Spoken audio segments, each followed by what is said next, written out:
지난주 말씀에 사도 바울은 그 비시디아 안디옥 회당에서 예수님이 누구신지, 예수님을 믿는 것은 무엇인지를 말씀을 전했습니다. 예수님을 믿는 것은 예수님이 하나님의 아들이시 되신 것처럼 예수님을 통해 저와 여러분이 하나님의 아들과 딸이 되었다라는 것입니다. 예수님을 믿는다라는 것은 예수님이 썩음당하지 않게 되신 것처럼 우리 또한 썩음당함을 이제 겪지 아니하고 영원한 생명을 얻게 되었다라는 것입니다. 그래서 우리는 그리스도인들은 썩을 것을 향해 가지 않고 썩지 않을 것을 향해 나아가는 삶을 살아갑니다. 그 일은 하나님께서 이루시는 일입니다. 하나님이 오늘도 그 일을 저와 여러분에게 이루어 가십니다. 이 말씀이 안디옥 교회, 비시디아 안디옥 교회 유대인들과 유대교에 입교한 경건한 사람들에게 들리자 그들에게 기쁨이 샘솟았습니다. 나도 그렇게 한번 살아보고 싶다. 나도 그렇게 살기를 원합니다. 라는 소망과 꿈이 일어났습니다. 큰 기쁨이 일어났고 그들은 바울과 바나바에게 다음 주에도 우리 회당에 나와서 말씀을 전해 주십시오라고 부탁을 할 정도였습니다. 그리고 오늘 말씀이 이제 그 다음 주 이야기가 나오고 있는 겁니다. 우리 44절과 45절을 한번 같이 읽어보겠습니다. 그 다음에 안식일에는 온 시민이 거의 다 하나님의 말씀을 듣고자 하여 모이니 유대인들이 그 무리를 보고 시기가 가득하여 바울이 말한 것을 반박하고 비방하거들. 일주일 뒤에 많은 사람이 비시디아 안디옥에 모였습니다. 말씀을 보니까 그 안디옥, 비시디아 안디옥에 온 시민이 모일 정도로 엄청난 사람들이 놀라운 일이 지금 이곳에 벌어지고 있도다라고 이야기를 합니다. 그런데 모든 유대인들이 그 일을 기뻐하지는 않았다라고 말씀을 하고 있습니다. 이 모습을 보고 어떤 유대인들의 마음에 시기가 가득하게 되었습니다. 그래서 바울이 말한 것을 반박하고 비방합니다. 반박하고 비방했다라는 것은 바울의 설교를 조목조목 반대할 뿐 아니라 바울을 중상모략하고 모욕을 줬다라는 것입니다. 회당에서 말씀을 전하지 못하게 방해를 했다라는 겁니다. 이 단어가 미완료로 적혀 있어요. 사도행전 13장과 14장이 1차 선교 여행인데 2년입니다. 그러니까 우리가 한 두 장만 읽고 있지만 사실은 이게 잠깐 있었던 일이 아니고 비시디아 안디옥에서도 수개월은 말씀을 바울이 전했을 겁니다.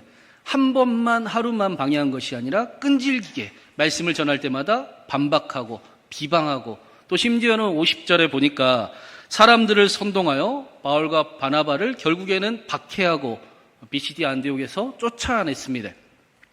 그렇게 기뻐하던 유대인들이 왜 이렇게까지 시기하고 있는 것인가? 그 이유가 45절에 나오지요.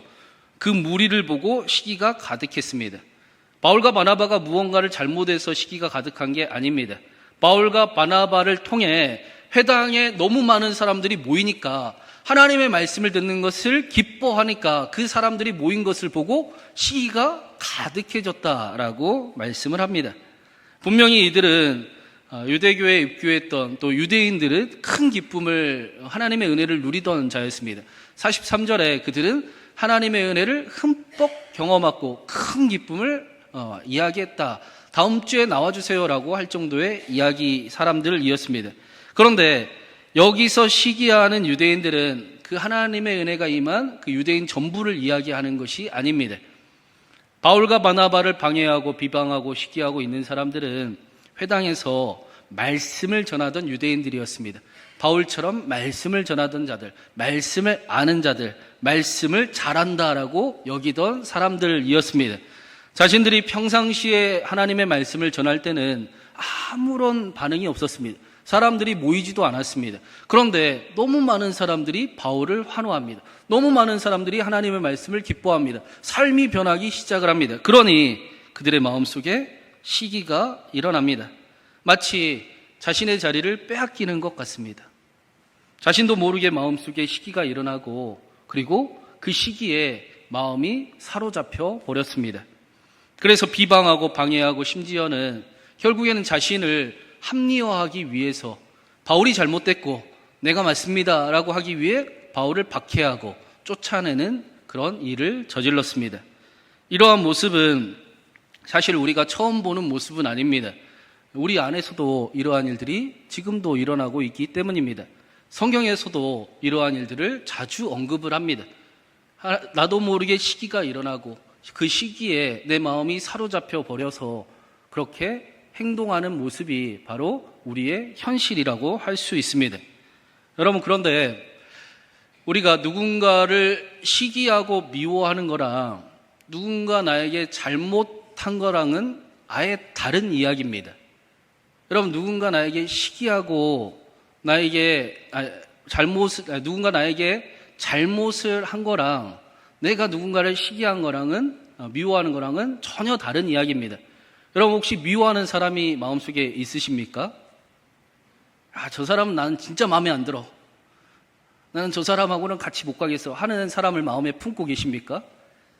그러면 그 사람이 여러분에게 죽을 죄를 혹시 졌습니까? 그렇게 잘못하지 않았을걸요? 여러분, 우리가 생각을 해보면 좋아하기로 마음을 먹고 사랑하기로 마음을 먹으면 실수해도 별로 그렇게 충격받지 않습니다. 잘못을 해도 덮어주려고 합니다. 그의 연약함을 보고 그를 일으켜주고 그를 도와주고 그를 기다려주는 일들을 우리는 합니다. 우리의 자녀들에게 그렇고 우리의 부모님에게 우리는 그렇게 합니다.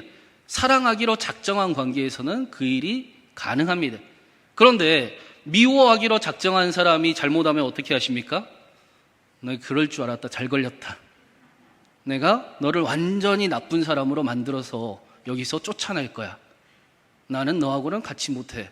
미워하는 사람이 나에게 혹시라도 잘못을 저지르면 우리 마음 안에 흉악한 생각과 행동이 일어납니다. 그래서 우리가 사랑하기로 마음을 먹는 것은 우리 삶의 생각보다 훨씬 중요한 일입니다. 좋아하기로 작정을 해보내는 것은 우리 삶에 굉장히 복된 삶을 살아가는 지혜라고 할 수가 있습니다.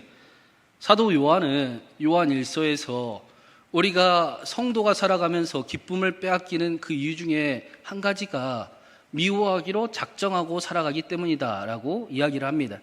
심지어 요한 1서 3장 15절에 그 형제를 미워하는 자마다 살인하는 자니 살인하는 자마다 영생이 그 속에 거하지 아니하는 것을 너희가 아는 바라. 서로가 서로를 무너뜨리고 서로가 서로를 미워하고 너 죽고 나 죽자 하면 멸망할 것은 당연한 일입니다. 이상한 일이 전혀 아닙니다. 그래서 사도 바울은 굉장히 우리가 거북스러울 만큼 하나님의 자녀가 누구냐, 마귀의 자녀는 누구냐라고 판단하면서 말씀을 전합니다. 사랑하지 아니하는 자, 누군가를 미워하는 자는 살인하는 자요, 마귀의 자녀입니다.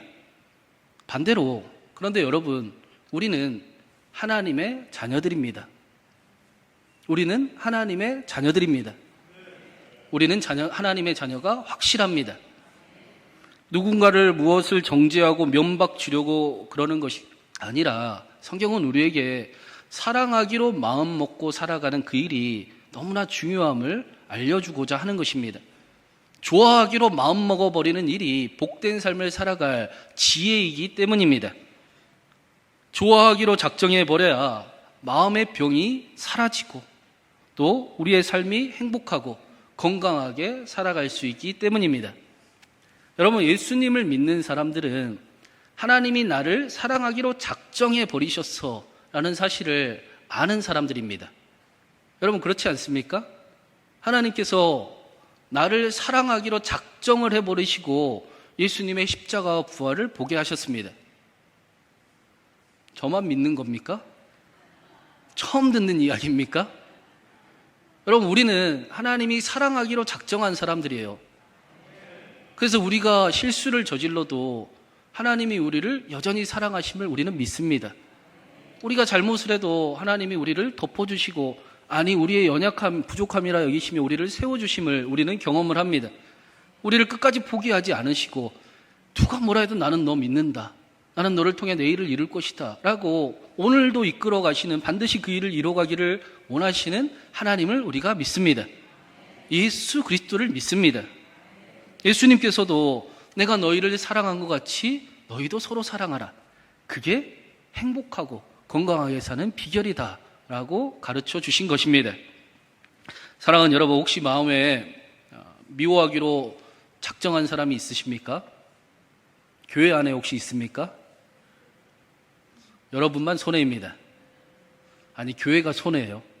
빨리 사랑하기로 작정하시기 바랍니다. 그게 지혜이고 그게 축복입니다. 오늘 말씀 46절에 보니까 지금 시기하고 질투하고 있는 사람들은 하나님의 말씀을 먼저 받은 사람들입니다. 말씀을 모르는 사람들이 아니에요. 말씀을 몰라서 그렇게 행동하는 것이 아닙니다.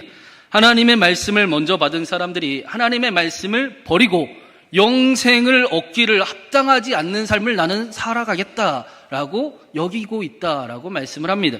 분명히 그들은 하나님의 마음을, 말씀을 아는 사람들이었는데 나도 모르게 차오르는 그 시기와 질투에 하나님의 은혜를 발로 차버리는 사람들이었다라는 겁니다. 시기와 질투가 내 마음을 사로잡으니 하나님의 말씀이고 하나님의 은혜고 엿바꿔보듯이 바로 바꿔버렸다라는 것입니다. 여러분, 그 일은 우리에게도 일어나는 일입니다. 우리도 우리 모르게 우리 안에 시기와 질투가 일어날 수 있습니다. 그렇기 때문에 우리는 우리 모르게 일어나는 그 일을 경계해야 되고 조심해야 되고, 그 일이 우리에게 마귀를 쫓아가는 일이고 우리를 복된 길에서 제거하는 일임을 우리는 깨닫고 살아야 하는 것입니다. 저는 우리 교회가 날마다 더욱 안디옥 교회 같아지면 좋겠습니다. 우리 교회 안디옥 교회 같은 교회지 않습니까? 점점 그렇게 돼감을 믿습니다. 안디옥 교회는 모든 관심이 서로의 다름에 있지 않았습니다. 다르다고 판단하지도 비판하지도 않았습니다. 왜 그랬습니까? 하나님의 일이 너무 바빴기 때문입니다. 하고 싶은 하나님의 일이 너무 많았어요. 하나님을 사랑하기에도 바빴습니다. 그래서 다른 사람의 판단하고 저 사람은 저게 못났고 저게 잘못됐고 그렇게 정죄할 시간이 전혀 없었습니다. 오히려 어떻게 하면 이 사람을 도와서 함께 하나님의 일을 감당할 수 있을까? 어떻게 이 사람이 하나님의 일을 할 수 있도록 도와줄까? 어떻게 이 사람에게 힘이 되고 어떻게 함께 하나님의 나라를 구하고 어떻게 우리가 함께 하나님을 사랑할 수 있을까? 라는 일에 바쁜 교회였습니다. 사랑하는 여러분, 우리 교회가 하나님의 일을 더 멋지게 이루어가는 안디옥 교회 같기를 원하십니까? 아니면 불평하고 싸우고 네가 잘났네, 내가 잘났네, 교회가 아프든 말든 상관이 없고 교회가 찢어지든 말든 상관이 없고 그래도 내 말대로 해야지, 내가 이제까지 얼마나 참았는지 아니, 내 말대로 해야지 라고 이야기하던 고린도 교회와 같기를 원하십니까? 다시 여러분은 안디옥 교회 같은 교회에 다니고 싶으십니까? 아니면 고린도 교회 같은 교회에 다니고 싶으십니까? 안디옥 교회에 다녀야죠. 저는 안디옥 교회에 다니고 싶습니다. 우리가 교회인데, 내가 교회인데, 여러분은 안디옥 교회입니까? 고린도 교회입니까? 안디옥 교회가 되어야 됩니다. 사랑하기에 바빠야 돼요. 사랑하기를 작정해 버려야 됩니다. 서로의 부족함이 보이면 어떻게 도와주지? 어떻게 이 일을 풀어가고 어떻게 함께 하나님의 일을 이루어가지? 라고 고민하는 안디옥 교회가 우리 신광교회가 되기를 간절히 바랍니다. 하나님께서 그 일을 저와 여러분을 통해 이루어 가실 줄로 믿습니다.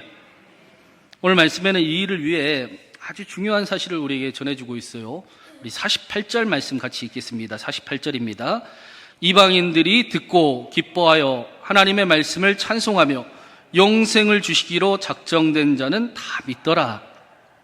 영생을 주시기로 작정된 자는 다 믿더라. 이 말씀을 마치 그러면 다 이미 정해진 거네, 하나님이 다 알아서 하시는 거네 라고 오해하는 경우가 있습니다. 그런데 이 말씀이 과거형이에요. 미래에 정해진 일이 아니라 지금 이루어진 결과를 이야기하는 겁니다. 지금 보니까 이방인들이 하나님이 영생을 주시기로 작정된 모든 사람이 믿었다라는 겁니다. 지금 그 일이 나타났다라는 겁니다. 그 일은, 그 안에는 저와 여러분도 포함되어 있습니다. 여러분, 우리가 이 자리에 앉아있는 이유가 무엇입니까? 하나님이 영생을 주시기로 작정하셨기 때문이에요. 하나님이 저와 여러분을 선택하셨기 때문입니다. 여러분, 오늘도 우리가 예배 가운데 다시 회개하고 다시 힘을 얻고 소망을 갖고 꿈을 꿀 수 있는 이유가 무엇입니까? 하나님이 저와 여러분을 선택하셨기 때문입니다. 이게 아멘이 크게 나올 이야기 아닌가요? 여러분, 저와 여러분이 하나님이 선택한 사람들입니다. 성경은 그 선택이 우리의 행위에 의해 변화되지 않는다라고 말씀합니다. 우리가 아무런 행위도 하기 전에 마치 야곱과 에서가 복중에서 태어날 때부터 이미 야곱을 하나님이 사랑하기로 작정하셨던 것처럼 우리의 아무런 행위와 상관없이 하나님은 그 선택을 작정하셨습니다. 그 선택은 우리의 행위에 의해 변화되지도 않습니다. 우리의 행위 때문에 그 선택이 바꿔지지도 않습니다. 하나님은 여전히 저와 여러분을 선택하셨고 여전히 사랑하시고 여전히 저와 여러분을 통해 하나님의 꿈을 꾸고 계십니다. 하나님은 그 일을 반드시 이루어 가실 것입니다. 그게 복음입니다. 어떤 전도사님이 목회하기 전에, 전도사라니까 목회하는 것 같지만 그 전에 철학을 전공을 했습니다. 그래서 인생의 진리는 어디 있는가, 어떻게 사람답게 살아갈 수 있는가, 무엇을 따라가야 되는가, 그렇게 고민하고 다양한 종교 서적을 이제 공부를 하게 된 거예요. 어느 날은 이 전도사님이 학생 때 불교에 대해서 관심이 생겼습니다. 근데 불교는 여러분 아실지 모르겠지만 불경이 굉장히 양이 많습니다. 여러분, 기독교인 것을 굉장히 좋게 생각하시기 바랍니다. 성경만큼 경전을 가지고 있는 게 아니에요. 불교는 경전이 엄청 많아요. 그래서 고민을 하다가 스님을 찾아갔어요. 스님, 제가 불경을 한번 읽어보고 공부하고 싶은데 뭐부터 읽어야 될까요? 어디부터 읽어야 공부해야 될지 모르겠습니다. 라고 했더니 스님이 그 청년에게 아함경부터 읽어보세요 라고 한 거예요. 이 아함경은 기독교에서 보면 복음서 같은 겁니다. 석가모니가 했던 이야기들을 제자들이 엮은 초기집을 아함경이라고 합니다. 그래서 아함경을 집에 가서부터 읽기 시작을 했는데 이 청년이 깜짝 놀랐어요. 아함경을 보니까 성경에서는, 교회에서는 맨날 죄인이라고 이야기하는데 스스로 구원에 이르는 길을 갈 수 있대요. 야, 내가 그렇게 대단한 사람인가? 그래서 당시에 교사도 하고 교회도 다니고 또 찬양 인도도 하고 있었는데 3개월 동안 내가 이 불경을 따라 한번 아함경을 따라 살아봐야 되겠다라고 작심을 했습니다. 그리고는 3개월을 그렇게 스스로 구원에 이르는 길 알려주는 대로 그렇게 살아가는데 단 한순간도 그 요구에 부합하지 못하는 자신을 발견하게 됩니다. 그렇게 살아갈 수 없는 자신을 발견하게 됩니다. 그러면서 그렇게 비합리적이고 그리고 말도 안 되는 이야기다라고 여겨졌던 기독교의 믿음으로 오직 구원을 받는다라는 그 말씀이 너무나 합리적으로 다가왔습니다. 하나님의 사랑밖에 없구나, 하나님의 불공평한 사랑밖에 없구나라는 사실이 믿어지게 되었습니다. 복음이 믿어지기 시작을 한 거예요. 하나님의 사랑이 믿어지기 시작을 한 겁니다. 나는 하나님의 사랑이 필요한 존재이고 하나님의 사랑을 의지하며 살아가기 시작을 했습니다. 복음으로 살아가기 시작을 한 겁니다. 불공평한 자신을 향한 선택을 알고 빚진 자로서 삶을 한 걸음 한 걸음 살아가기 시작을 한 것입니다. 저는 저와 여러분이 이 복음이 깨달아지기를 간절히 바랍니다. 복음이 믿어지기를 바랍니다. 오늘 말씀에는 이 복음으로 살아가기, 복음이 깨달아진 사람에게 복음으로 살아가기에 중요한 사실을 한 가지 더 알려주고 있습니다. 영생을 주시기로 작정된 자는 다 믿더라. 이 말씀은 모든 일이 이미 정해져 버렸다라는 뜻이 아니라 결국엔 하나님께서 이루신다. 모든 일을 하나님이 합력하여 선을 이루신다라는 뜻입니다. 하나님께서 모든 일을 합력하여 선을 이루십니다. 결국엔 모든 일이 정해져 있습니다. 똑같은 말 같지요. 결론은 똑같은 것 같은데 사실은 전혀 다른 말씀입니다. 이 말씀에 반응하고 삶을 살아가는 태도가 전혀 다르기 때문입니다. 복음은 이미 다 정해져 버렸네. 그러면 내가 할 것도 없고 할 필요도 없고 나는 아무것도 할 수 없네 라고 살아가는 것이 아닙니다. 복음은 무책임하고 게으르고 핑계거리를 만들어주고 자기 합리화를 시키는 그런 소식이 아닙니다. 복음은 모든 일을 합력하여 선을 이루시는 하나님을 알게 하시고 비록 오늘 내가 감당할 수 없는 어려움이 있고 두려움이 있지만 그러나 그 하나님이 나와 함께 하시고 나를 사랑하시고 나를 책임지시고 나를 통해 그 일을 이루어 가실 것을 알기에 오늘도 힘을 내어 살아가게 하는 기쁜 소식이 복음입니다. 하나님이 나와 함께 하신다. 하나님이 나를 책임지신다. 하나님이 나를 사랑하신다. 하나님이 나를 도우신다. 그 기쁜 소식이 복음입니다. 오늘 말씀에도 우리 마지막으로 51절과 52절을 한번 같이 읽어보겠습니다. 두 사람이 그들을 향하여 발에 티끌을 떨어버리고 이고니온으로 가거늘 제자들은 기쁨과 성령이 충만하니라. 미시디아 안디옥에서 박해를 받고 바울과 바나바는 쫓겨났습니다. 그래서 안디옥으로 발을 털고 신발을 털고